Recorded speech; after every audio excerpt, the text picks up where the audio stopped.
it will all be over if Nawaz and Maryam decide to stay in London. Photo, screen grab. The Avonfield verdict did not come as a surprise to anyone. After all, almost every informed person in the country knew that Nawaz Sharif and his daughter Maryam Nawaz would both be found guilty and indicted in this case. Strangely, Accountability Court Judge Mohammed Bashir mentioned in his decision that the National Accountability Bureau (NAB) was not able to prove any charges of corruption and money laundering on both the accused. On the contrary, the court actually gave a verdict on the basis of insufficient proof submitted by Nawaz and Maryam in their defense. As per the decision, the accused were not able to prove their innocence, hence, it was assumed they were guilty and had bought the property with black money. Interestingly, Maryam, who has never held any public office or political rank, was given a sentence merely on the basis of the doubt that she helped her father in concealing the truth and presenting forged documents. Most of the Accountability Court verdict is based on assumptions, and has nothing to do with established proofs. In fact, the Accountability Court has set a new precedent by placing the onus of proof on the accused instead of the prosecution. This is the reason why prominent lawyers like Ali Ahmad Kurd and Salman Akram Raja have termed this decision a flawed one, and one having insufficient legal grounds. But then there is the perception created by Imran Khan, with the support of the invisible forces, where Nawaz and his family are deemed responsible for every ill and problem the country is facing at the moment.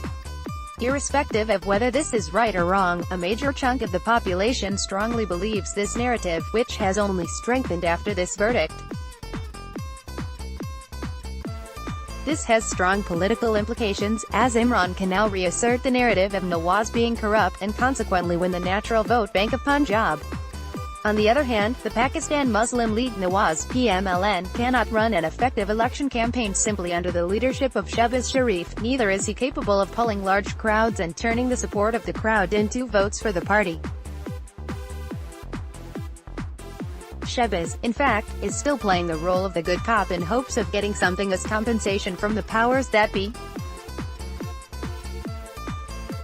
However, it seems the good cop bad cop strategy will not work for PMLN anymore, and if it has to survive, then Nawaz and Maryam will inevitably have to return to the country. Whether Nawaz chooses to remain in self-imposed exile or ends up returning to the country, as he says he will determine the fate of the PMLN in the upcoming general elections as well as in the days to come. Thus, Nawaz's return to Pakistan will be the make-or-break point for PMLN, as he is the only one who has the narrative and the political acumen to challenge the status quo and rise against all odds. Currently, there exist two narratives, one developed by the invisible forces and endorsed by Imran, the other one created by Nawaz, focusing on civilian supremacy against the status quo powers responsible for the direct and indirect rule in Pakistan for past 70 years. There is an actual ongoing war between Nawaz and the powers that be, and for the past year, Nawaz has been facing the consequences and paying the price for standing up to the invisible forces. If he decides to return along with his daughter, he will definitely push the invisible forces on the back foot, as putting him and his daughter behind bars will not be an easy feat. On the contrary, this will earn Nawaz the sympathy of voters in his fort of Punjab, and we all know that, in Pakistan, the sympathy vote actually changes the entire picture of the electoral results. We have witnessed this formerly in the 2008 general elections, when the Pakistan People's Party (PPP) emerged the winner after the assassination of Benazir Bhutto, all because the sympathy vote was in favor of the PPP. Thus, Nawaz has the golden opportunity to come back and face the courts. In the process, he should be sent to jail, as this will only make him and his daughter a symbol of resistance against the powers that be. Unfortunately, you can never be sure of what Nawaz will do. He has missed the golden opportunity to be present in the court and create a historic moment as he witnessed a flawed verdict being delivered against him in person. Instead of showing up, Nawaz spent his time sitting in London, while ticket holders from his party were threatened and forced to change loyalties.